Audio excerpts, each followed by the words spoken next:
What's up, y'all? Welcome back to Mo Life Gardens. Today I'm going to be making a baked eggplant parmesan. Excuse my sister's hand. I've got 3 of them here. I cleaned them really well, and I took just a small amount of the skin on there because I don't mind the skin. I'm going to start slicing them into planks about 1/3 of an inch thick.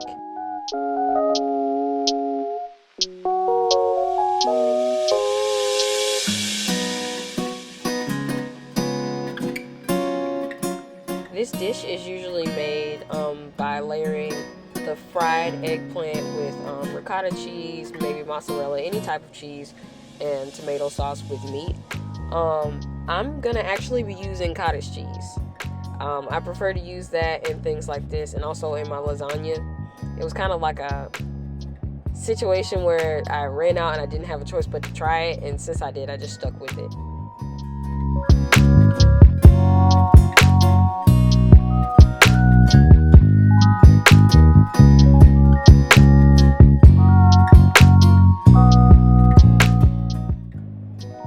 Okay, so now that I have all of my eggplant chopped up, usually at this step you would have napkins because you need to kind of get all of the water out of the eggplant. It's going to make it easier for it to fry. I don't have any napkins, so what I'm going to do, I'm going to take the usual step of covering them with salt. I have sea salt. I'm going to cover them and then try to find a way to kind of maybe stagger them a little bit so the moisture that comes out of the eggplant just drips down, and then I can just drain it away.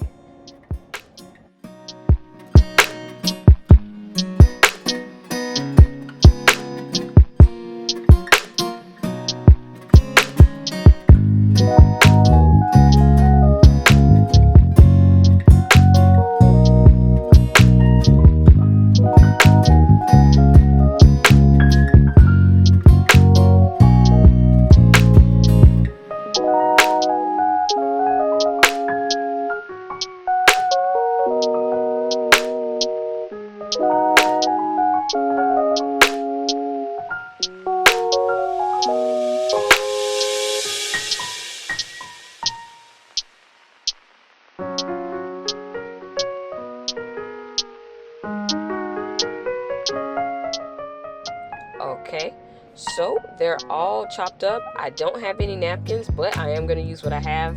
I've got a strainer and I've got my wok. So I'm just going to arrange it into a way where it can kind of stand, kind of stagger them a little bit. So all the moisture will drip down into the wok.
Alright, it's been about 15 to 30 minutes now.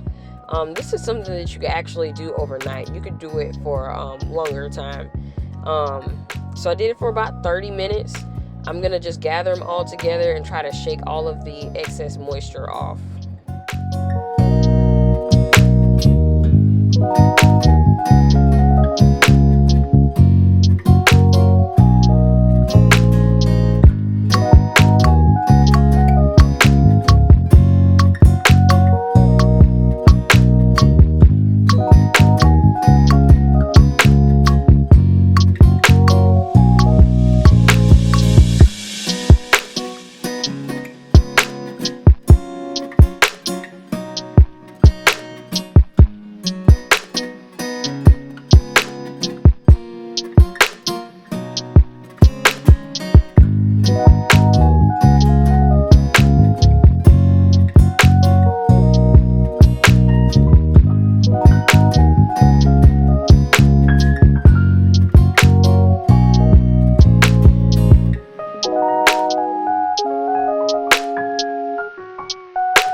Okay, so now I'm making my dredge for the eggplant.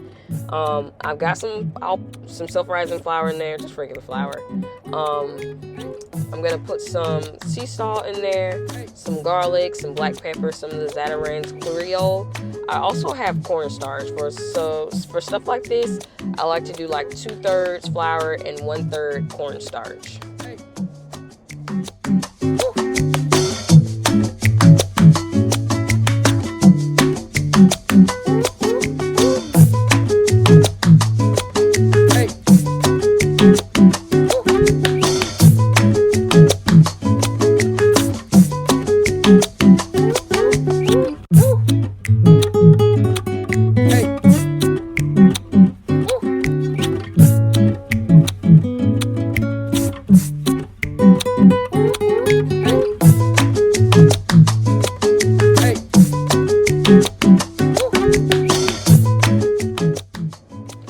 Alright, now I'm at the stove. I've got a little oil in this pot here. It's warm. I'm gonna just try to shake all of the excess moisture off.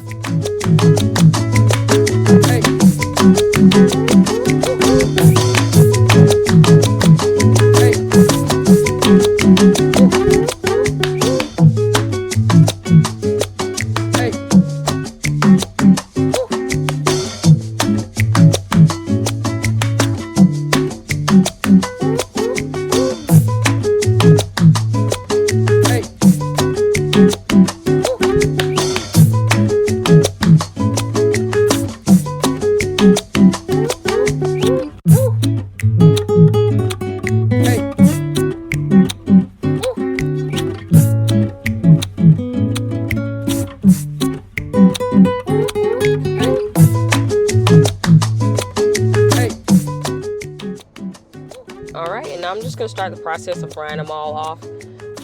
You want them to be browned, a little crispy. You don't want them to be soft, only because it's going to go in the casserole dish with all the sauce and the cheese. So if it gets a little crispy, that's fine, that's perfect. It's going to absorb the moisture from the sauce, so it's going to be okay.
Now, while my eggplant is frying, I'm going to go ahead and season my chicken thighs.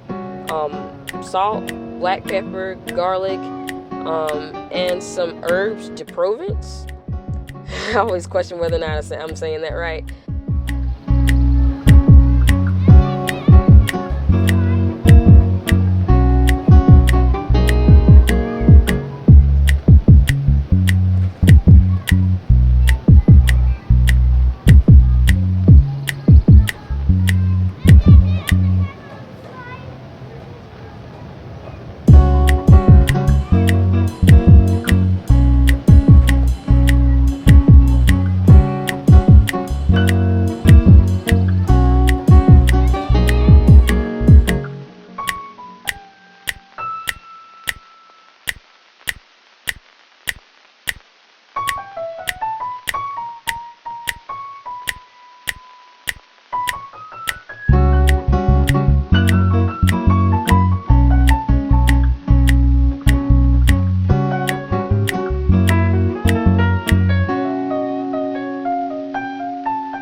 product.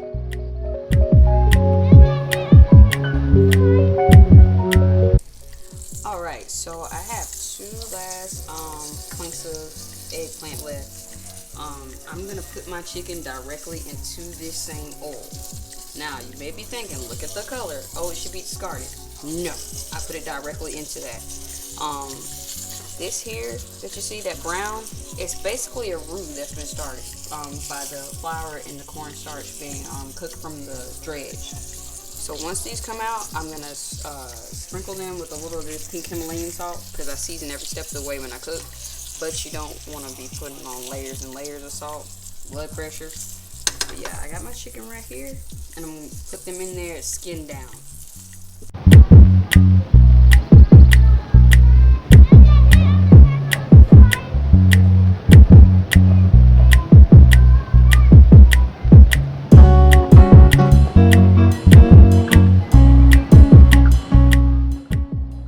So at this point, my camera started to act up, so it cut out a little bit, but I made my sauce, can of crushed tomatoes, herbs du Provence, pretty much the same seasonings all throughout.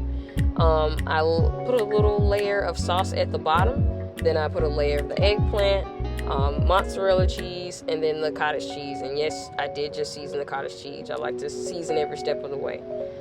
Best way to ensure that your food is just going to be delicious. And I'm just going to continue that process all the way through.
Because all of the ingredients are cooked before it's going to go into the oven, I usually do 15 to 25 minutes on this, just enough to let all of the flavors marry and all the cheese melt.